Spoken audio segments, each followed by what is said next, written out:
बड़े बुजुर्गों की एक कहावत है कि यदि घर में सुख शांति है तो यहीं पर स्वर्ग है, और अगर घर में कलेश है, लड़ाई झगड़ा है, तो यहीं पर आदमी के लिए नर्क बन जाता है। ये कहानी आखिर तक सुनने के बाद आपको कुछ ऐसे नुस्खे पता चलेंगे जिससे आप अपना घरेलू जीवन सुख और शांति से बिता सकते हो। इससे पहले कि आप इस कहानी में खो जाएं, इस चैनल को सब्सक्राइब जरूर कर लें। ये कथा एक बौद्ध भिक्षुई की है जिसका नाम विशाखा होता है। विशाखा ने एक धनी परिवार में जन्म लिया था और उसके पास किसी चीज की कोई कमी नहीं थी। विशाखा के पिता का नाम धनंजय और माता का नाम सुमना था। उसके माता पिता शुरू से ही भगवान बुद्ध के प्रति बहुत श्रद्धा रखते थे। वो उन्हें बहुत मानते थे और बुद्ध की हर सभा में जाया करते थे। विशाखा भी बचपन से ही अपने माता पिता के साथ धर्म श्रवण को जाती रहती थी। कहा जाता है कि विशाखा जब 7 वर्ष की थी तभी वो श्रोतापति के फल को उपलब्ध हो गई थी। श्रोतापति का अर्थ होता है ध्यान की धारा में बह जाना, यानी स्वयं को उस अस्तित्व के हाथों में छोड़ देना और अपने में ही डूब जाना। मनुष्य तब आध्यात्म की यात्रा पर चल सकता है जब वो श्रोतापति को उपलब्ध हो जाए। ये मनुष्य के जीवन का बहुत महत्वपूर्ण पड़ाव होता है। मनुष्य के शरीर को 7 चक्रों में विभाजित किया जाए तो ये तीसरा महत्वपूर्ण मणिपुर चक्र होता है। पहले 2 चक्रों तक प्रकृति अपना काम करती है। मणिपुर, जिसे हिंदुओं ने सचमुच बहुत ही सुंदर नाम दिया है, वो सच में मणि है। वो मनुष्य के भीतर का भाग्य खोल देती है। मणि चक्र बंद होता है। बिना गुरु के सहयोग के वो कभी नहीं खुलता, और जिसका खुल गया वो समाज की नजरों में आपको पागल सा लगेगा। आप उन्हें कहेंगे कि वो तो दीवाना सा हो गया है। बहुत छोटी सी उम्र में ही श्रोतापति उपलब्ध हुई विशाखा जब बड़ी हुई तो उसका विवाह श्रावस्ती निवासी मिगार श्रेष्ठी के पुत्र पुत्रवर्धन से हो गया। जब विशाखा की मायके से विदाई हो रही थी तब विदाई के समय धनंजय सेठ ने अपनी बेटी विशाखा को 10 बातें संकेतों में समझाई थी। सबसे पहली, घर की आग बाहर मत ले जाना। दूसरी, बाहर की आग घर में मत लाना। तीसरी, जो देता है उसको देना। चौथी, जो नहीं देता उसको मत देना। 5वीं, जो देता है उसको भी और जो नहीं देता उसको भी देना। 6ठी, सुख से बैठना। 7वीं, सुख से खाना। 8वीं, सुख से लेटना। 9वीं, अग्नि की परिचर्चा करना। 10वीं, कुल देवों की पूजा करना। और उस समय से ही पिता की बातों को गांठ बांधकर विशाखा ने अपने ससुराल में प्रवेश किया। उसे अपने पिता की दी हर शिक्षा याद थी। उस घर में भगवान का दिया हुआ वो सब कुछ था जो कुछ भी उसे चाहिए था, लेकिन फिर भी विशाखा को उस घर में एक कमी सी खलती रहती थी, और वो कमी थी भगवान की कमी। अब श्रावस्ती में रहकर भी कोई भगवान के प्रति श्रद्धा न रखे, ये भी किसी चमत्कार से कम नहीं है। कपिलवस्तु में रहने वाली विशाखा ने श्रावस्ती में विवाह इसीलिए किया था ताकि उसे वहां भगवान के दर्शन करने को मिल जाए। यहाँ भगवान का अर्थ है भगवान बुद्ध। इस कहानी में आप बार बार ये सुन रहे होंगे कि भगवान बुद्ध श्रावस्ती में विहरते थे। अपने जीवन के 40 वर्षों में से 25 से भी अधिक वर्ष श्रावस्ती में गुजारे। विशाखा के ससुराल का माहौल ना तो बुद्ध का विरोधी था और ना ही उनके अनुयायी जैसा। उसके पति और ससुर दोनों ही पूजा पाठ करके धन कमाया करते थे, लेकिन किसी ने भी आज तक किसी संत भिक्षु को ना तो दान दिया था और ना ही उन्हें कभी भोजन करवाया था। उन लोगों ने आज तक वहां पर कोई कुआं नहीं बनवाया, ना कोई बावड़ी बनवाई और ना ही कोई धर्मशाला। यानी इतना सब कुछ होने के बावजूद भी उन्होंने अपनी कमाई से आज तक शुभ कार्य नहीं किया था। ऐसे ही एक दिन की बात है, विशाखा अपने ससुर को गर्म गर्म भोजन परोसकर खिला रही थी। मिगार हमेशा सोने चांदी के बर्तनों में ही भोजन किया करता था। तभी वहां एक बौद्ध भिक्षु भिक्षा मांगने आ जाता है। विशाखा के मन में बौद्ध भिक्षु संघ के प्रति बचपन से ही अपार श्रद्धा थी, लेकिन वो ऐसे घर की बहू बनकर आ गई थी जहां बुद्ध के प्रति, उनके धम्म के प्रति व संघ के प्रति कोई आस्था नहीं थी। वो उनसे ज्यादा प्रभावित नहीं थे। तब उस भिक्षु को भिक्षा मांगते देखकर विशाखा को लगता है कि शायद उसके ससुर ने उस भिक्षु को नहीं देखा, इसीलिए वो थोड़ा किनारे पर हो जाती है ताकि वो उस भिक्षु को देख सके।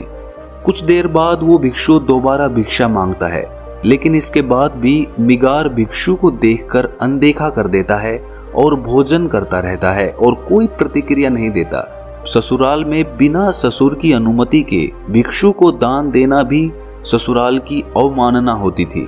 तब सही समय और मौके का इंतजार करती विशाखा इस समय को चूकना नहीं चाहती थी। उसने बौद्ध भिक्षु की तरफ देखकर उससे कहा कि भिक्षु जी, आप और कोई घर देखिए, मेरे ससुर तो बासी भोजन खा रहे हैं, आप आगे जाओ। ये बात उसने इतने जोर से कही थी कि उसके ससुर के कानों तक पहुंच जाए।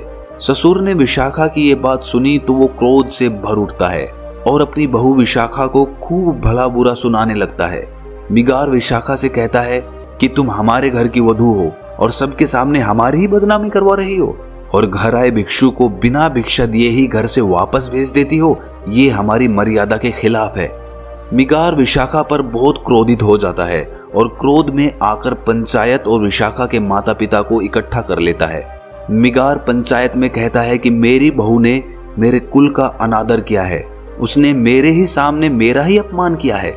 उसने एक बौद्ध भिक्षु को ये कहकर घर से वापस भेज दिया कि मेरे ससुर तो बासी खाना खा रहे हैं, आप पंच लोग ही इसका फैसला करो और जो भी हर्जाना होगा मैं उसे मान लूंगा। मुझे मेरे बेटे को मेरी पुत्र वधू से तलाक करवाना है, इसके माता पिता भी यही हैं।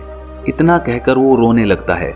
मिगार को रोता देख पंचायत ने विशाखा से पूछा कि बेटा, तुम सुशील हो, संस्कारी हो, उच्च कुल की हो, पढ़ी लिखी हो, क्या इसी मर्यादा से ये समाज चल सकता है जहां बहू अपने ससुर की सेवा करना तो दूर की बात, उनका मान सम्मान तक नहीं कर सकती। जब आप जैसी पढ़ी लिखी लड़की इस प्रकार का आचरण अपनाएगी तो हम बाकी सब से क्या उम्मीद करेंगे? तुम बताओ, क्या तुमने सच में ऐसा कहा था कि मेरे ससुर तो बासी भोजन कर रहे हैं? तब जवाब देते हुए विशाखा ने दोनों हाथों को जोड़कर कहा कि पंच तो भगवान के तुल्य होते हैं, मैं आपसे कुछ भी झूठ नहीं बोलूंगी। ये सत्य है कि मैंने ये कहा था, लेकिन क्यों कहा था वो भी आप जान लीजिए। हमारे घर में वो सब कुछ है जो किसी आदमी को चाहिए, धन दौलत, जेवर, घर, सुख सुविधा का हर सामान जो सबको चाहिए होता है। किसी चीज की कोई कमी नहीं है, सब धन धान्य से भरा हुआ है। भगवान ने सब कुछ दिया है, लेकिन इसके बदले हमारे ससुर जी ने कभी कोई दान दक्षिणा, कोई मंदिर, कुआं या बावड़ी, कभी भोज आदि कुछ नहीं करते। कभी कभी तो मुझे ऐसा लगता है कि ये किसी और जन्म की कमाई होगी जिसे इस जन्म में ये उपयोग कर रहे हैं। कुछ बोया होगा पिछले किसी जन्म में जिसे इस जन्म में काट रहे होंगे, वरना तो इन्होंने इस जन्म में तो कुछ ऐसा किया ही नहीं जिसके बदले ये सुख वैभव भोग रहे हैं। तो आप ही कहें कि मैंने क्या गलत कहा?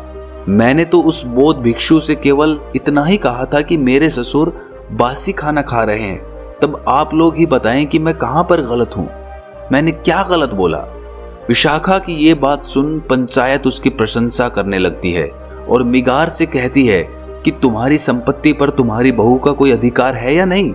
यदि है तो उसे उसमें से कुछ अपने धर्म के हिसाब से खर्च करने की आज्ञा आपको देनी चाहिए, क्योंकि आपकी बहू आपका अपमान नहीं कर रही थी बल्कि आपको चेता रही थी। तब पंच की बात सुन मिगार उनसे कहता है कि केवल यही एक बात नहीं है, और भी बातें हैं जिससे ये ज्ञात होता है कि ये हमारे घर की बहू बनने के काबिल नहीं है। पंचायत ने पूछा, जैसे कि जरा बताइए। तब मिगार कहता है कि मायके से विदाई के समय भी इसके पिता धनंजय सेठ ने इसे हमारे खिलाफ भड़काया था। इसके कानों में कुछ बातें कही थी जो मैंने सुन ली थी। मैं वहीं पर खड़ा था पर्दे के पीछे जब इसके पिता इसके कान भर रहे थे। तब पंचायत ने पूछा कि ऐसा क्या कहा था, बताओ। मिगार सेठ कहता है कि इसके पिता ने कहा था कि घर की आग बाहर मत ले जाना। अब आप लोग ही बताइए कि हम घर गृहस्थी के लोगों के लिए ये संभव है कि अपना चूल्हा जलाने के लिए किसी ने आग मांग ली तो क्या हम उसे आग नहीं देंगे? ये तो आसपास पड़ोस में बैर पालने वाली शिक्षा है ना। तब पंचायत विशाखा से पूछती है, क्या ये सत्य है? क्या उन्होंने ऐसा कहा था? तब विशाखा उनसे कहती है कि ये सत्य है, लेकिन ससुर जी ने उनके अर्थ को गलत समझ लिया है। मेरे पिताजी मुझसे बस ये कह रहे थे कि अगर अपने ससुराल में अपने सास ससुर, देवर, पति इत्यादि किसी की भी कोई कमी दिख जाए तो उसे कभी घर के बाहर मत कहना। यदि घर में कभी लड़ाई झगड़ा हो जाए तो वो बात भी कभी घर के बाहर मत कहना। उनका ये अर्थ था इस बात से। अपनी बहू की बात सुन मिगार सेठ हैरान हो जाता है। तब वो कहता है कि बाकी शब्दों के क्या मतलब थे, उनके द्वारा कहे हर शब्द से घर में बैर ही होगी। तब विशाखा पंचायत में कहती है कि मेरे पिता के कहे हर शब्द का अर्थ ससुर जी ने गलत निकाला है।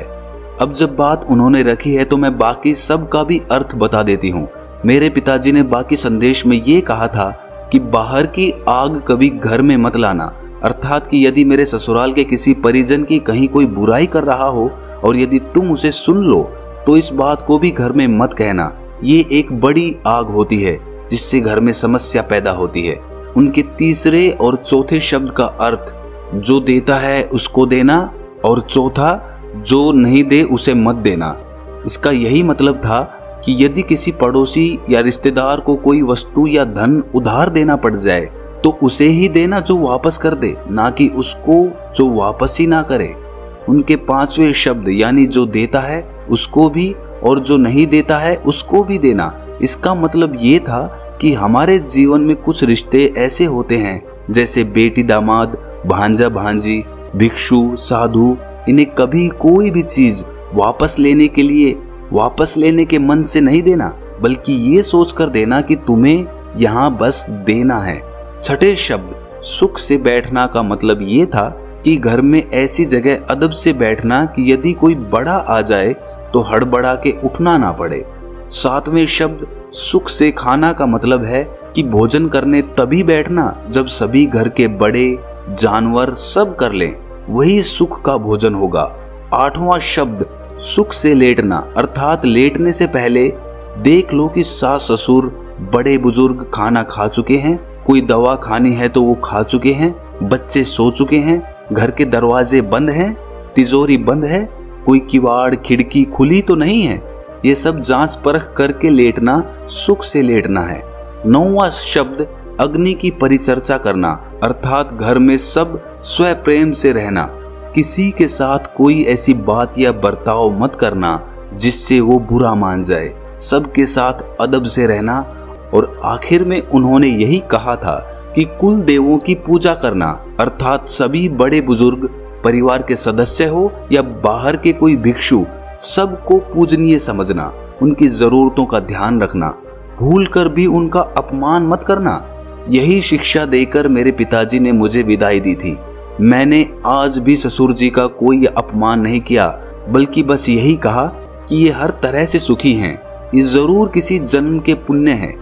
ये सब सुनकर विशाखा के माता पिता उसकी सूझबूझ और समझदारी से प्रसन्न हो जाते हैं कि उनकी बेटी ने उनकी बताई हर शिक्षा का न केवल मान रखा बल्कि उसे याद भी रखा। यहाँ मिगार और सभी लोग ये सुनकर हैरान थे। पूरी पंचायत विशाखा की प्रशंसा करते रुक नहीं रही थी। वहीं दूसरी तरफ इतना सुनकर मिगार की आंखों में पानी आ गया।